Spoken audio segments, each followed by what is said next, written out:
It has been almost 30 years since Warwick Fairfax fled Sydney to live in exile in the United States, leaving a trail of destruction from one of the greatest corporate collapses in Australian history. And, while the years of estrangement from most of his extended family ended decades ago, on Friday at the historic St Mark's Anglican Church in Darling Point, the scene was set for the return of the prodigal son, a little greyer and no doubt a little wiser than the ambitious young man who left town on the eve of his 30th birthday. But this latest homecoming was a bittersweet one. Warwick Fairfax returned to his imposing, fortress-like family pile, Fairwater, to be by his mother's side as she succumbed to the ravages of time, dying at the grand age of 95. In doing so, he joined his three siblings, Garth, Anna and Charles, along with Lady Mary Fairfax's 10 grandchildren and her other extended family, the loyal staff who had cared for her for decades. "My mother was truly a remarkable woman," a composed Warwick Fairfax said in his eulogy to his mother, standing beside her casket that had been covered in hundreds of white and pink roses and orchids. "She was full of life, energy, exuberance, love and joy. She shone very brightly. People were drawn to Mary Fairfax. You wanted to be with her, to be her friend. Somehow she made your life shine a bit brighter too. When I think of my mother, I think of those wonderful years in the 1960s and 1970s.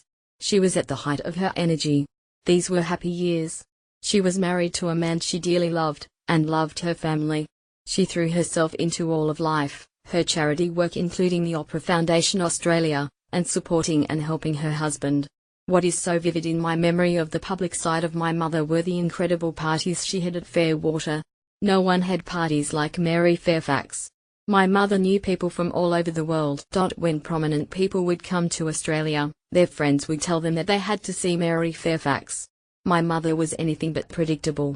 She was no shrinking violet, and yet, at the parties she held at Fairwater, she would typically ask the women to withdraw while the men spoke of politics, business or other such matters, drinking their after-dinner cocktails. This seemed straight out of the 19th century, and some women understandably did not like this idea too much. But of course, my mother was firm and such protests were not successful. While there was the public side of my mother, there was the private side, the side that her family and a few close friends saw. She was caring, loving, loyal, encouraging and supportive. She would say, "I believe in you, right or wrong." Yes, she would tell you what she thought and what her opinion was. The conversation could become quite active. But at the end of the day, she was for you. And, while he made mention of Mummy's cooking prowess, admitting she rarely rattled the pans personally but could tell her chefs instantly when a herb was missing, he avoided making direct reference to those dark days in the late 1980s that ended the Fairfax family's 150-year hold on absolute power in Australia. But those memories remained fresh for some in Friday's congregation.